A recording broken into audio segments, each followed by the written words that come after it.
The radio crackled with static as Lieutenant Colonel Sarah Martinez stared at the evacuation report spread across her desk. The numbers didn't match. According to headquarters, all personnel had been successfully extracted from the combat zone in Afghanistan. But Sarah knew better.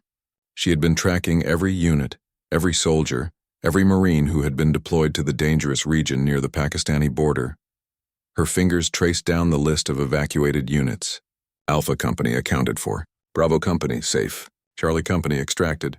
But something was wrong with Delta Company's numbers. The official report showed 890 Marines evacuated, but Sarah's personal records indicated 1,230 Marines had been stationed there just days before. The math was simple and terrifying. 340 Marines were missing from the official count. Sarah had served in the military for 15 years.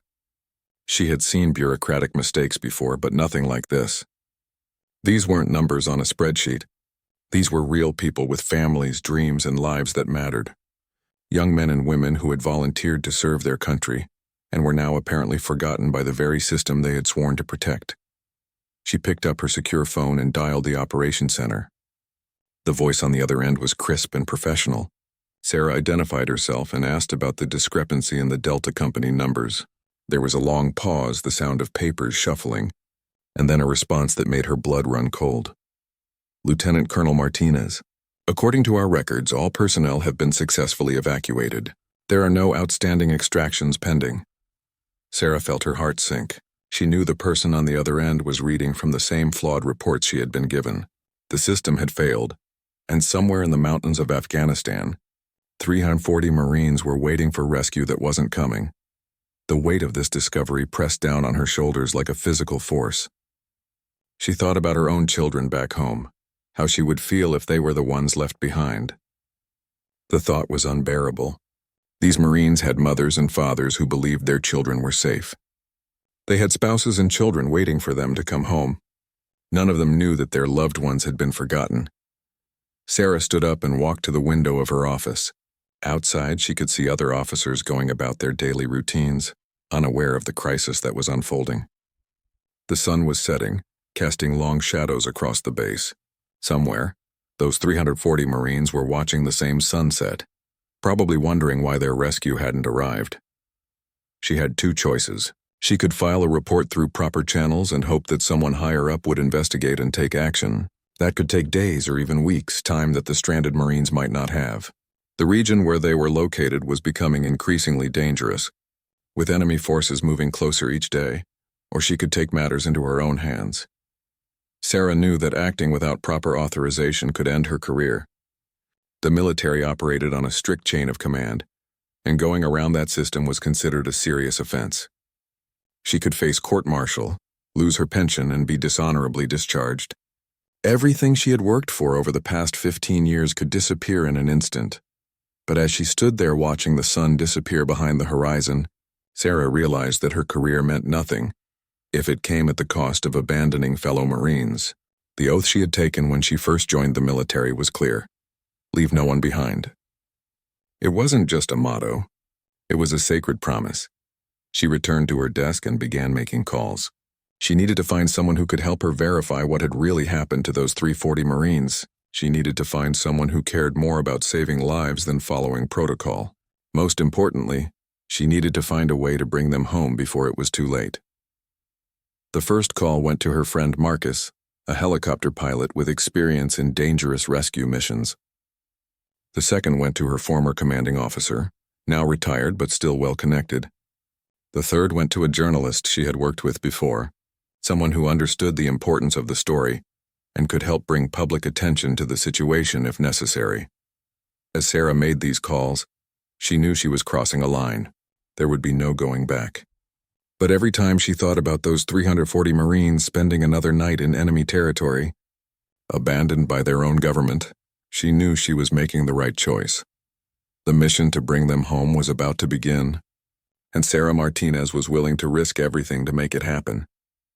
The next morning, Sarah arrived at her office before dawn. She had barely slept, her mind racing with plans and possibilities. The calls she had made the previous evening had yielded mixed results.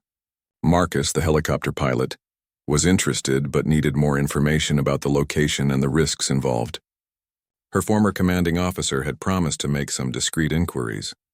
The journalist was already working on verifying the story, but Sarah needed more than promises. She needed concrete intelligence about where those 340 Marines were located and what condition they were in. She opened her computer and began searching through classified databases, looking for any communication from Delta Company in the past 72 hours. What she found made her stomach turn.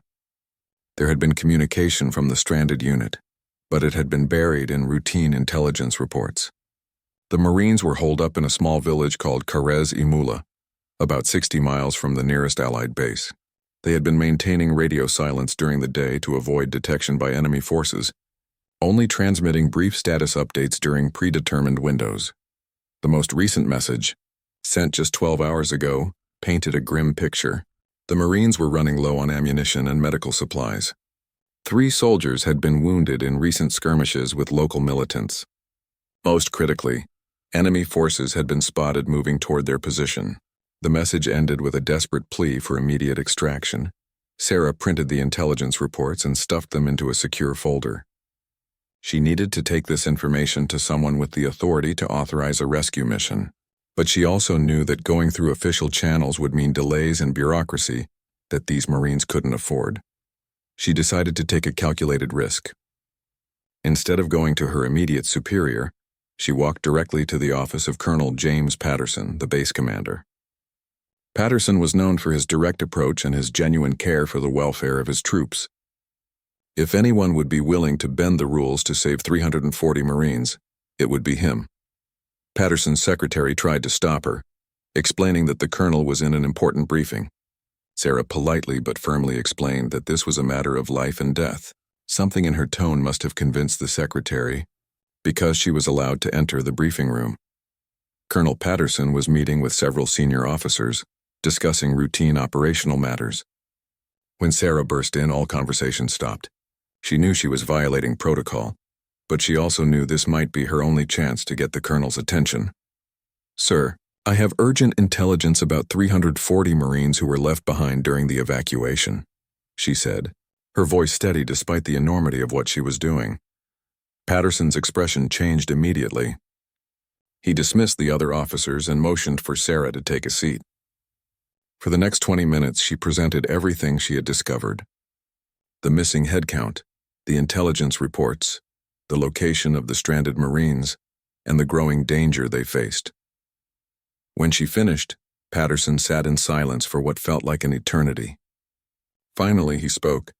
"Lieutenant Colonel Martinez, what you're describing would constitute a massive intelligence failure. Are you absolutely certain about these numbers?" Sarah nodded. "Yes, sir. I've triple-checked everything. Those Marines are out there and they need our help." Patterson leaned back in his chair. "Even if what you're saying is true, organizing an unauthorized rescue mission would be a career-ending move for both of us. The proper procedure would be to report this up the chain of command and let higher authorities handle it. Sir, with respect, those Marines don't have time for proper procedures," Sarah replied. "Every hour we delay increases the risk to their lives." Patterson studied her carefully. "And if I refuse to authorize this mission? What then?" Sarah had been dreading this question, but she had already made her decision. "Then I'll find another way to help them, sir." "With or without authorization?" The colonel's eyes widened. He understood exactly what she was implying. Sarah was prepared to organize a rescue mission on her own, outside of official military channels. It would be insubordination of the highest order, but it might be the only way to save those Marines. Patterson stood up and walked to his window, looking out at the base where hundreds of military personnel were going about their daily duties. After several minutes, he turned back to Sarah. "Lieutenant Colonel Martinez, I cannot officially authorize an unauthorized rescue mission. However, I also cannot in good conscience prevent you from taking whatever personal leave time you have accumulated. What you choose to do during your leave time is technically your own business." Sarah felt a surge of hope. Patterson was giving her unofficial permission to proceed, while maintaining plausible deniability for himself and the base. It was a risky move for both of them, but it was also the right thing to do. "Thank you, sir," she said, standing to leave. "Martinez," Patterson called after her. "Be careful." and bring our people home. As Sarah left the colonel's office, she knew that the real work was just beginning. She had permission of sorts, but she still needed to assemble a team, gather equipment, and plan a complex rescue operation in enemy territory. She had perhaps 24 hours before the situation became critical. She returned to her office and began making a list of everything she would need: helicopters, pilots, weapons, medical supplies, fuel, and most importantly, people willing to risk their careers and their lives for 340 Marines they had never met. The second phase of her mission was about to begin. By noon, Sarah had assembled an unlikely team of volunteers in a storage warehouse on the far side of the base. The space was cluttered with old equipment and supplies, but it provided privacy away from the prying eyes of military bureaucrats who might try to stop them. Marcus Chen, the helicopter pilot, had arrived first. A 20-year veteran with experience in some of the most dangerous rescue missions in military history, Marcus had agreed to join the operation without hesitation. "Marines don't leave Marines behind," he had said simply when Sarah called him. Next came Staff Sergeant Jennifer Rodriguez, a combat medic with 3 tours of duty in Afghanistan. She had heard about the mission through the military grapevine and volunteered her services. Jennifer had lost her brother in a previous conflict and understood the agony that families faced when their loved ones were missing in action. Technical Sergeant David Kim, an intelligence specialist, had brought detailed maps of the region where the Marines were stranded. His expertise in enemy movement patterns and local geography would be crucial for planning the rescue route. David had been passed over for promotion twice due to his tendency to question authority, making him a perfect fit for this unauthorized mission. Captain Lisa Thompson, a supply officer, had somehow managed to requisition enough fuel, ammunition, and medical supplies for the mission without triggering any official paperwork. She had been working quietly for hours, moving supplies to predetermined locations where they could be loaded quickly when the time came. Finally, there was Sergeant Major Carlos Vasquez, a veteran of special operations who had recently been assigned to desk duty due to a minor injury. Carlos brought something the others lacked: extensive knowledge of the specific region where the Marines were trapped. He had conducted operations there before and knew the terrain, the local population, and the likely positions of enemy forces. As the team gathered around a large table covered with maps and intelligence reports, Sarah felt a mixture of pride and terror. These 5 people were risking everything, based on her word that 340 Marines needed their help. If she was wrong or if the mission failed, all of their careers would be over.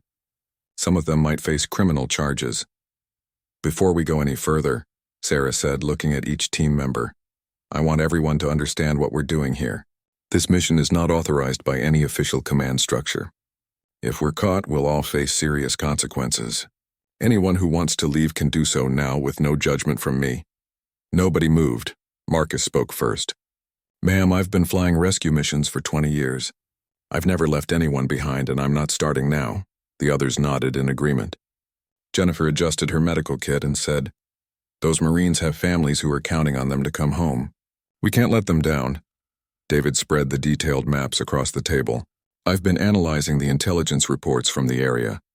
The good news is that the Marines are in a defensible position in the village. The bad news is that enemy forces have been moving closer. We have maybe 18 hours before the situation becomes critical." Carlos pointed to several locations on the map. "There are 3 possible extraction points. This one here is closest to where the Marines are located, but it's also the most dangerous. These 2 are safer but would require the Marines to move several miles on foot, which might not be possible if they have wounded personnel." Lisa had been calculating fuel requirements and flight times. "We'll need 2 helicopters for this mission, one for the actual extraction and one for cover and emergency backup. The round trip will take about 4 hours, including time on the ground." Sarah studied the maps carefully. The mission was more complex than she had initially realized. They would need to coordinate with the stranded Marines to ensure they were ready for pickup at the right time and place. They would need to avoid enemy patrols and radar detection. Most critically, they would need to execute the entire operation without any official support or backup. "What about communication?" Sarah asked. "How do we coordinate with the Marines without alerting enemy forces to our plans?" David had already considered this problem. "I've been monitoring their communication schedule. They transmit brief status updates every 12 hours using encrypted radio bursts. The next transmission window is at 1800 hours. I can patch into their frequency and send them the extraction details. Marcus was studying the flight routes. The biggest risk is going to be enemy surface-to-air missiles. We'll need to fly low and fast using the terrain for cover. The extraction point needs to be somewhere we can get in and out quickly. Carlos tapped a location on the map. This valley here offers the best combination of accessibility and cover. There's a small clearing that's large enough for 2 helicopters, and the surrounding hills would provide protection from ground-based weapons. Sarah made her decision. We'll use that extraction point. David, prepare the communication to the Marines. Include the coordinates and timing for the pickup. Marcus, can you have the helicopters ready by 2,000 hours? Already working on it, Marcus replied. I've identified 2 aircraft that are scheduled for routine maintenance. Nobody will miss them for 12 hours. Lisa checked her list of supplies. Everything will be loaded and ready. I've also prepared emergency medical equipment in case any of the Marines are seriously wounded. As the team finalized their plans, Sarah felt the weight of command settling on her shoulders. In 8 hours, they would launch an unauthorized military operation in enemy territory to rescue 340 Marines that the official command structure had forgotten. Success would mean bringing home heroes who deserved better from their government. Failure would mean court-martial, imprisonment, and possibly death. But looking at the dedicated professionals around her, Sarah knew they had a real chance of success. These were people who understood that some things were more important than career advancement or following orders. They understood that the oath to leave no one behind wasn't just words. It was a sacred promise that demanded action. The preparation phase was complete. Now all they could do was wait for nightfall and pray that 340 Marines would be alive to see another sunrise. At exactly 1800 hours, David established contact with the stranded Marines. The radio crackled with static and then a voice came through, tired but clear. It was Captain Michael Torres, the commanding officer of the trapped unit. Command, this is Delta Actual. We are still holding position at grid reference 7748. Enemy contact increasing. Request immediate extraction. We have 3 wounded and are running low on ammunition. Over. David keyed the microphone. Delta Actual, this is Guardian Angel. Extraction confirmed for 2200 hours at alternate location. Coordinates to follow. Be advised, this is an unofficial rescue operation. Acknowledge receipt. Over. There was a long pause. Sarah could imagine Captain Torres trying to process what he had just heard.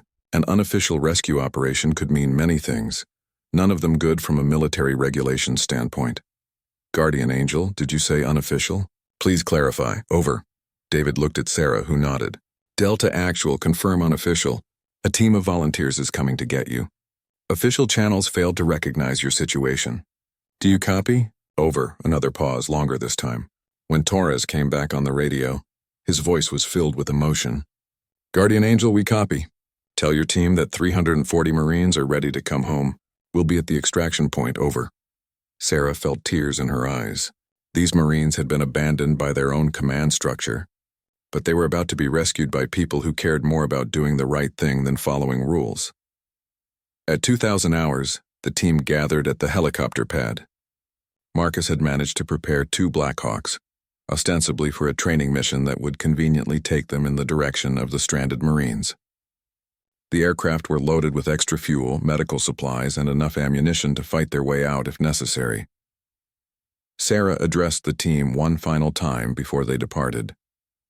Remember, we are not officially here. If anyone asks later, this was a training exercise that encountered unexpected circumstances. Our only goal is to bring those Marines home safely. The flight to the extraction zone took 2 hours, flying low through mountain valleys to avoid radar detection. Sarah rode in the lead helicopter with Marcus, watching the terrain pass below them in the pale moonlight. The landscape was harsh and unforgiving, filled with steep ridges and narrow valleys that could hide enemy forces. As they approached the target area, David's voice came through the intercom. Guardian Angel, this is Overwatch. I'm detecting movement about 2 kilometers south of the extraction point. Appears to be a patrol of approximately 20 personnel moving toward the village. Sarah's heart sank. Enemy forces were closing in on the Marines' position. If they didn't extract the unit quickly, the rescue mission could turn into a major firefight. Marcus, can we get there faster? She asked. Already pushing maximum safe speed, he replied. We'll be on target in 15 minutes. Carlos, monitoring intelligence reports from the rear of the helicopter, provided an update. The Marines are moving toward the extraction point now. They're bringing their wounded with them, which is slowing them down. Enemy patrol is also advancing. This is going to be close. Sarah grabbed the radio. Delta Actual, this is Guardian Angel. Enemy forces approaching your position from the south. Expedite movement to extraction point. We are 5 minutes out. Over. Guardian Angel, we're moving as fast as we can with wounded personnel. Request you prepare for hot extraction. Enemy forces have spotted us. Over. A hot extraction meant they would be picking up the Marines under enemy fire. It was the most dangerous type of rescue operation, requiring precise timing and a lot of luck. Marcus began his descent toward the extraction point, a small clearing surrounded by rocky hills. The second helicopter, piloted by another volunteer named Lieutenant Amy Foster, took up a defensive position to provide covering fire if needed. As they approached the landing zone, Sarah could see muzzle flashes in the distance. The Marines were already engaged in a firefight with enemy forces. Tracer rounds lit up the night sky and the sound of gunfire echoed through the valley. There, Carlos pointed toward a group of figures moving across the hillside toward the clearing. I count approximately 300 personnel. They're carrying wounded. Sarah did a quick mental calculation. 300 Marines visible, plus the wounded being carried, plus those providing rearguard security. The numbers matched what she expected for the missing unit. Marcus brought the helicopter down in the clearing, while Lieutenant Foster's aircraft circled overhead, her crew chief manning a mounted machine gun. The rotors kicked up clouds of dust and debris, creating a chaotic scene illuminated by the helicopter's floodlights. The Marines began boarding immediately, helping their wounded comrades first. Sarah jumped out to assist with the loading, amazed by the discipline and efficiency of the troops despite their exhaustion and the dangerous situation. Captain Torres approached her as his Marines continued boarding. "Ma'am, I don't know who you are, but thank you. We thought we'd been forgotten."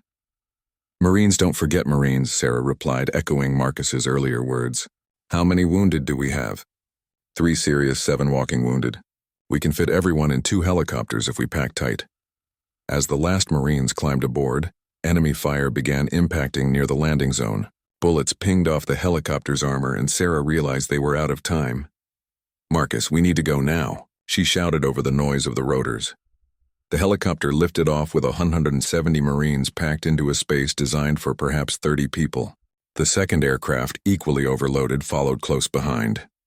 As they climbed away from the landing zone, Sarah could see enemy forces emerging from the hills, firing uselessly at the departing helicopters. They had done it. All 340 Marines were accounted for and heading home. But as Sarah looked at the exhausted, grateful faces around her, she knew the real challenge was just beginning. They still had to explain to military command how an unauthorized rescue mission had just been completed, using stolen helicopters and borrowed supplies. The journey home would test not just their flying skills, but their ability to navigate the political consequences of doing the right thing. The flight back to base was tense. Both helicopters were severely overloaded with rescued Marines, making them harder to control and more vulnerable to mechanical problems. Marcus struggled with the additional weight as he navigated through the mountain valleys, while Lieutenant Foster maintained radio silence to avoid drawing attention to their unauthorized mission. Jennifer Rodriguez worked tirelessly in the cramped cabin, providing medical care to the wounded Marines.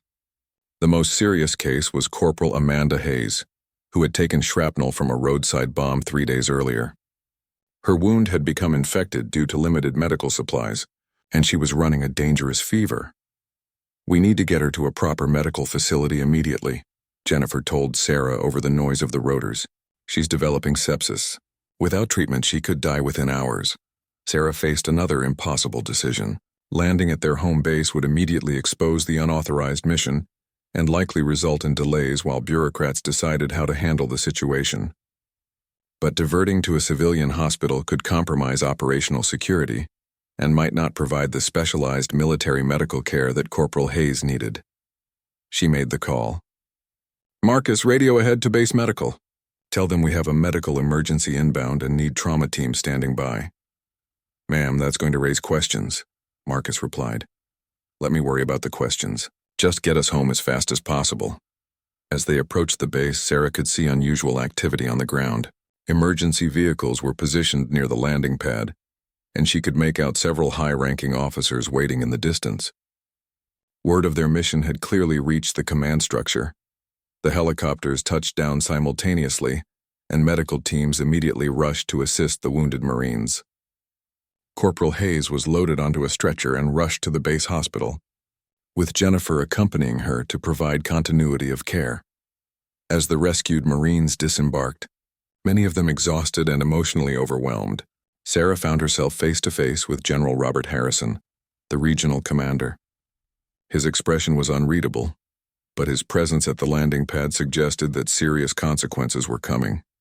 Lieutenant Colonel Martinez, General Harrison said in a calm but stern voice, "I believe you and I need to have a conversation." Sarah nodded, knowing this moment had been inevitable. "Yes, sir." But before they could move toward the command building, something unexpected happened. Captain Torres, despite his own exhaustion, approached General Harrison and came to attention. "Sir, Captain Michael Torres, Delta Company. I request permission to make a statement regarding the rescue operation." General Harrison looked surprised but nodded. "Proceed, Captain." "Sir, Lieutenant Colonel Martinez and her team saved the lives of 340 Marines who had been abandoned by the system. We were left behind due to administrative failure, and we would have died if these people hadn't risked their careers to come get us. Whatever disciplinary action you're considering, I respectfully request that you consider the fact that they are heroes who upheld the Marine motto when the official command structure failed." Other rescued Marines began gathering around Captain Torres, nodding in agreement. Sergeant Lisa Park, one of the wounded Marines, stepped forward despite her injuries. "General, sir, we've been sending status reports for 3 days. Nobody responded. We thought our own military had written us off. These people didn't abandon us. They came for us when nobody else would." More rescued Marines joined the group, creating an impromptu formation in front of the general.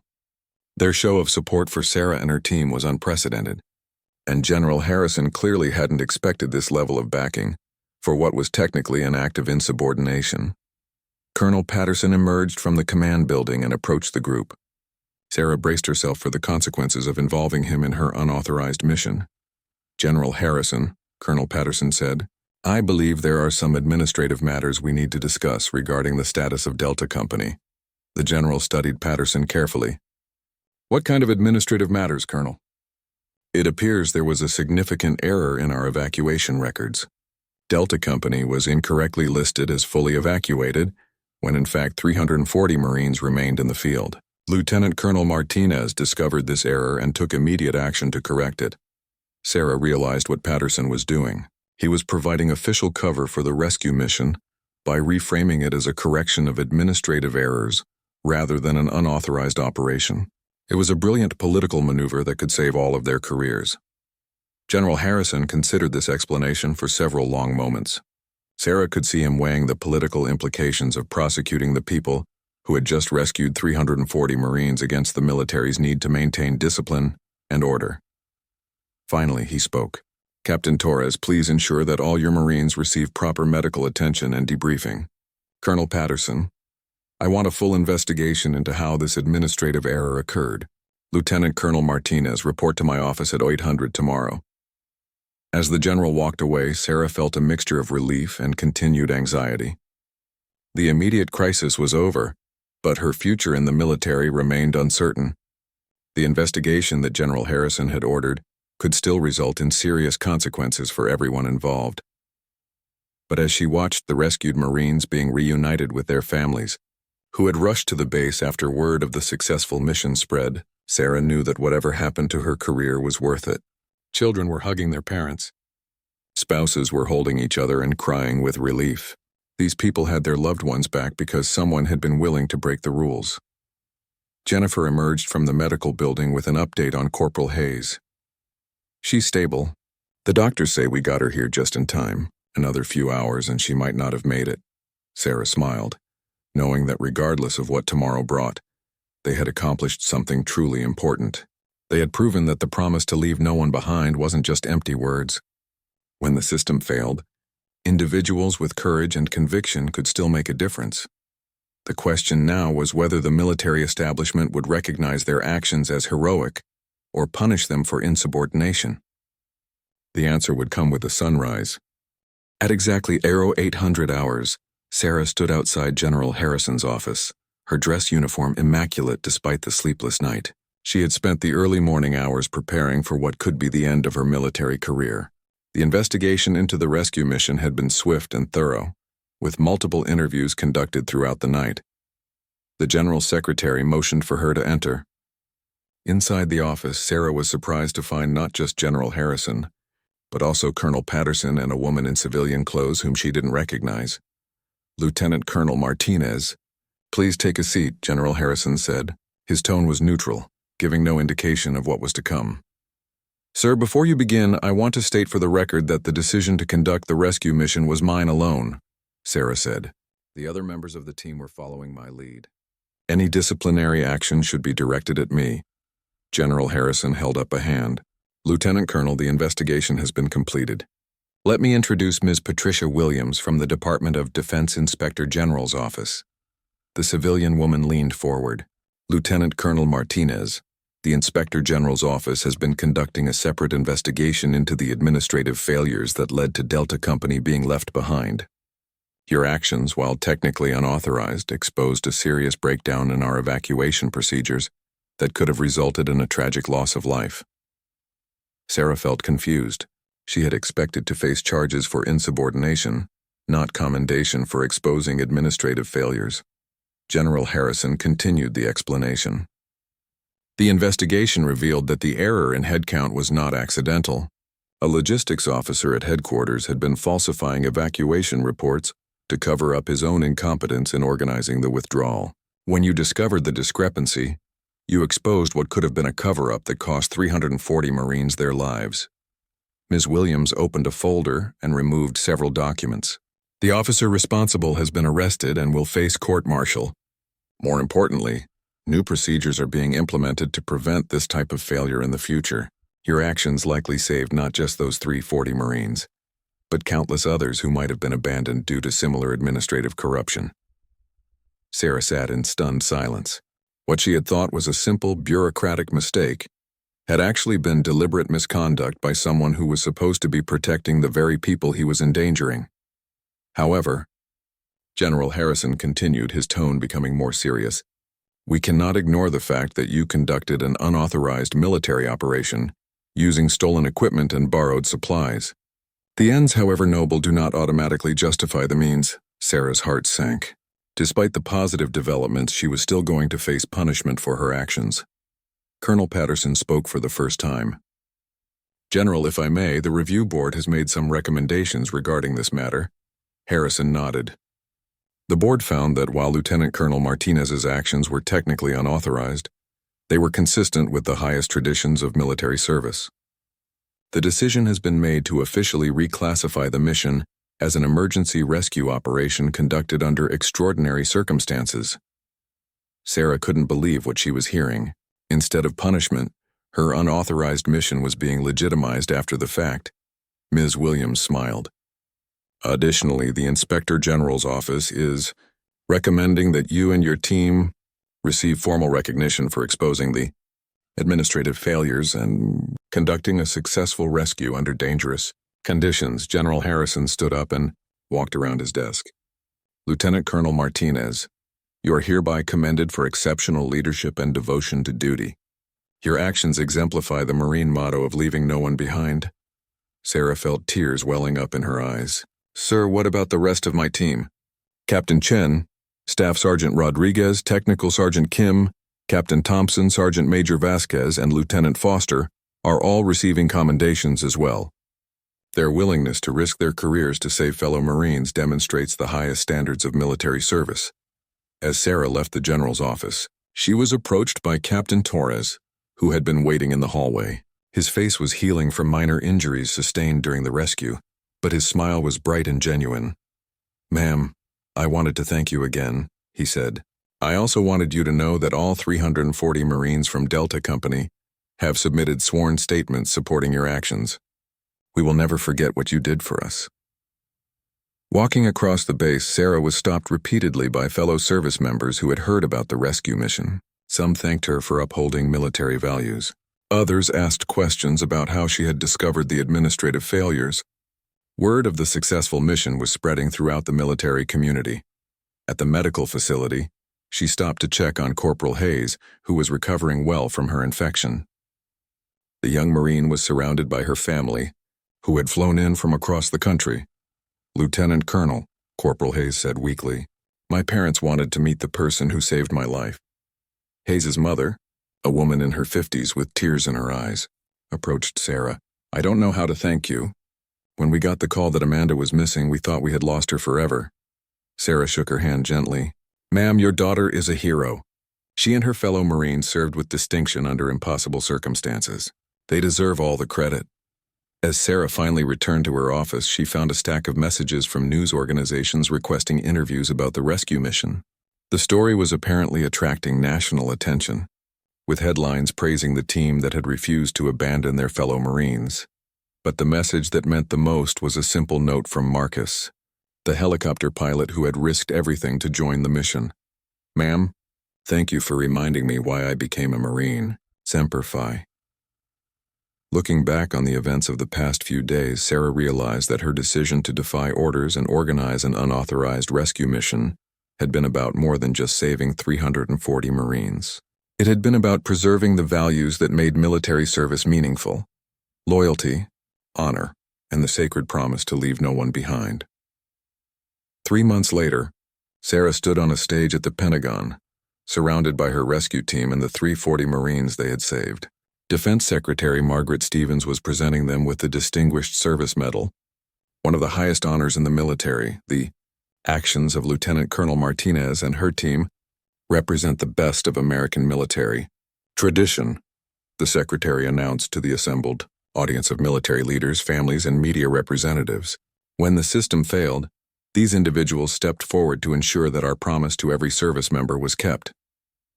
As Sarah accepted her medal, she thought about the journey that had brought her to this moment. What had started as a simple discrepancy in evacuation numbers had revealed systematic failures that could have cost countless lives.